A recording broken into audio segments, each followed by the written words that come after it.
आज हम बात करेंगे एक ऐसी संस्था की जिसने प्राकृतिक आपदा में, चाहे देश हो, विदेश हो या अपना प्रदेश हो, सब जगह लोगों की मदद करने का काम किया। उस संस्था का नाम है अमन शांति समिति।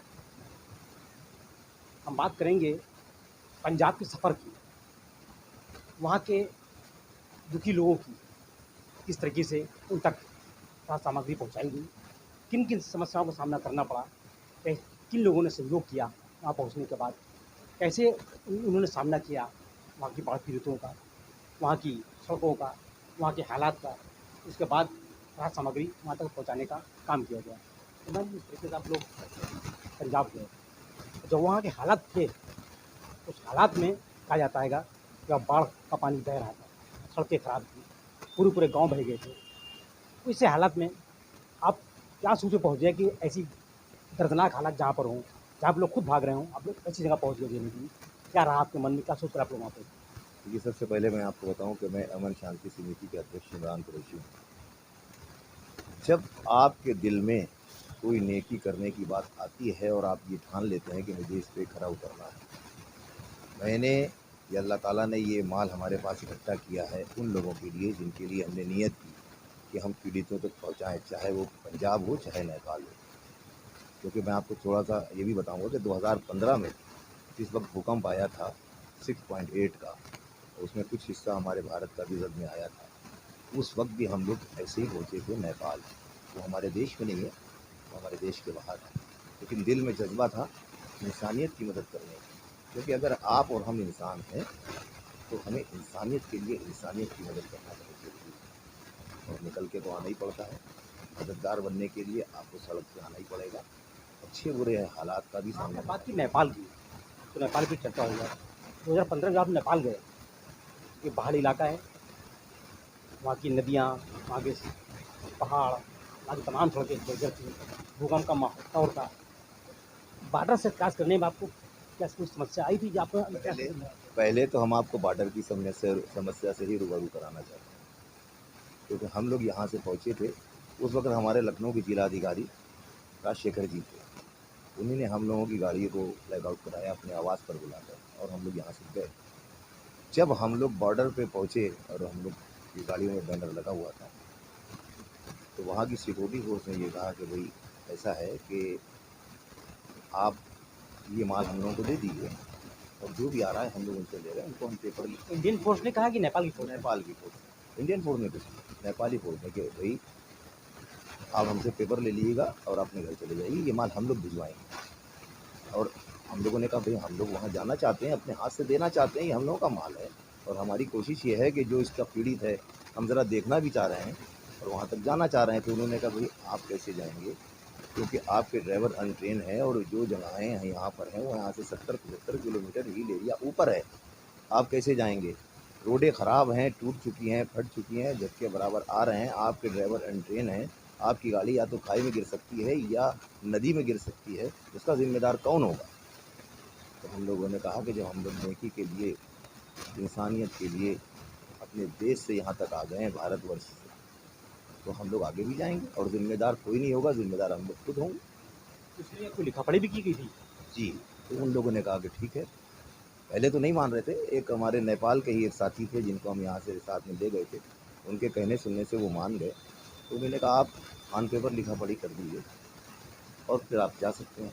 मतलब उन्होंने ये लिखा पढ़ी कराई कि अगर आपके साथ कोई अनहोनी घटना हो जाए तो उसके ज़िम्मेदार आप खुद होंगे स्वयं। हम लोगों ने लिख के दिया। अगर कोई मिला कि समझाया, जिस जगह से लोग भाग रहे थे अपनी जान बचाकर, आप लोग जान देने के लिए जा रहे थे, इस बात की लिखा पढ़ी की? हाँ, इस बात की कि फिर आप जा रहे हैं वहाँ आपके साथ कुछ भी अनहोनी घटना हो जाए तो उसके ज़िम्मेदार आप हैं। तो हम लोग बिल्कुल हैं। तो उन्होंने लिखा पढ़ी करा ली, हम लोग गए। तो 70 किलोमीटर का सफ़र भाई साहब हम लोगों ने 11 घंटे में तय किया,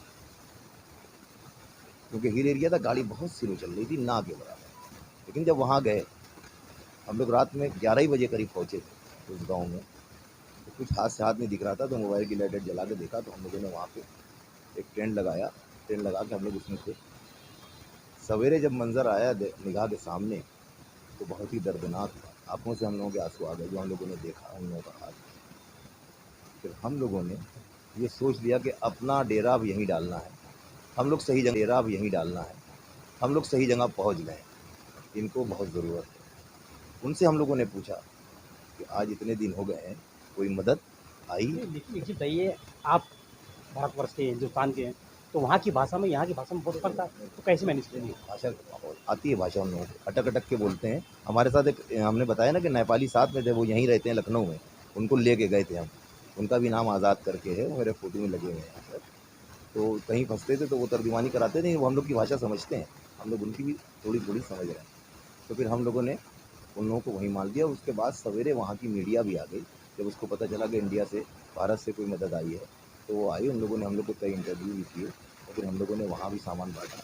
उसके ऊपर भी गाँव थे, फिर वहाँ भी गए, यानी तकरीबन हम लोग 1 ट्रक माल लेके गए थे और हम लोगों ने सारा सब कुछ उन लोगों को दिया जो उसके पीड़ित थे। और पीड़ित वहाँ से फिर जब आने के बाद एक समाज सेवा संस्था थी वहीं नेपाल में, उनके ज़रिए जो हम लोगों को लेके गए, उन लोगों ने हम लोग को नेपाल में ही सम्मानित किया। पहला सम्मान मेरा हम लोग का वही हुआ और उसके बाद भारत में आके कई सम्मान हुए कि आप लोगों ने बहुत अच्छा काम किया। काम अच्छा था ही। अब आप ये सोचिए कि जो लोग आपदा में फँसे थे, वो अपनी जान को लेके अपने घरों से भाग रहे थे, जान बचाने के लिए नीचे आ रहे थे, नेपाल के अंदर आ रहे थे और हम लोग वो पहाड़ियों को चढ़ते हुए वो उनके घर की तरफ जा रहे थे सामान लेकर। तो आपने बात हुई नेपाल की, क्योंकि नेपाल का बॉर्डर ऐसा है कि कोई भी जा सकता है, आ सकता है। लेकिन जब आप पंजाब गए, वो बॉर्डर पाकिस्तान के दूर था।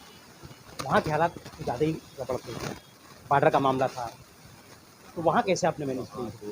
तो एक कर्नल साहब की मदद से, जो हम लोग का ट्रक था कंटेनमेंट एरिया में ही जाके उतरा था कर्नल साहब की मदद से, और वहाँ की सेना हम लोगों के साथ रही, उन्होंने गाँव को चिन्हित किया।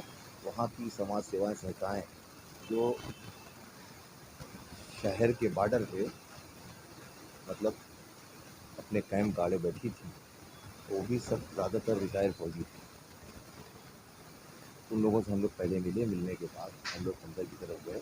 सेना ने हम लोग की बड़ी मदद की, अपनी ट्रैक्टर ट्राली दिए, अपने जिप्सी गाड़ी से वो हम लोगों के साथ रहे और पहले से उन लोगों ने सिस्टम बनाया हुआ था कि जो मददगार आ रहे थे तो गांव-गांव में मतलब वो पहले टोकन बँटवाते थे और उसके बाद हम लोगों को लेके पहुँचते थे। तो उस जो उनके पास टोकन होते थे उनको दिलवाते थे।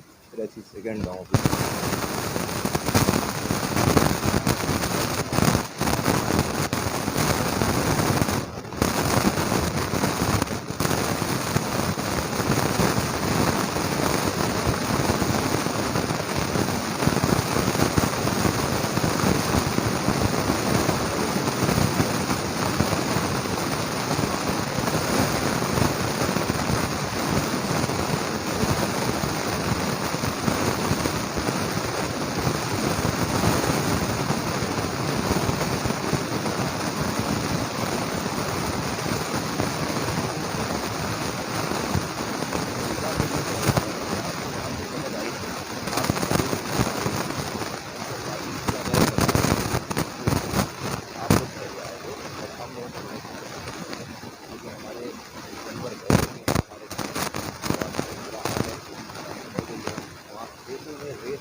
पंजाब के जो बाढ़ पीड़ित लोग लाठी फेस कर रहे हैं, हम लोगों ने भी कुछ क्षण के लिए उसको फेस किया, कुछ घंटों के लिए फेस किया, कुछ दिन के लिए फेस किया, लेकिन ये महसूस किया कि इनको बहुत ज़्यादा जो है मदद की ज़रूरत है, जो मेरे पूरे हिंदुस्तानी भाइयों को करना चाहिए, सरकार को भी करना चाहिए। बॉर्डर का आप लोग गए, उस गाँव गए, तो जब उस बॉर्डर पर उस गाँव से दूसरे देश के गाँव दिखते थे या पानी वगैरह दिख रहा था, नहीं बहुत दूर से दिख रहा है, वहाँ बहुत दूर से दिख रहा है, वो लोग बताते थे कि ये इसके आगे जो है वो बॉर्डर आएगा।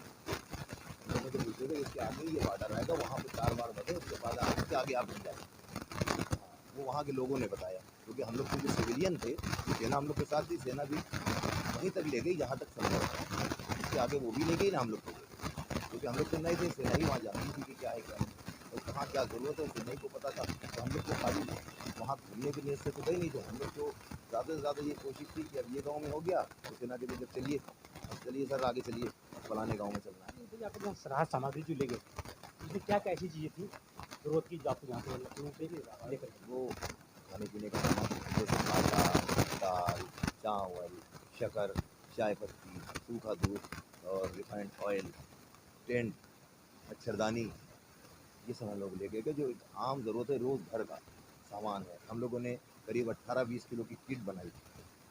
किट उसके अंदर ये सारे सामान को रखा कि इसको बआसानी एक एक किट सबको दे दी जाए, वो किया।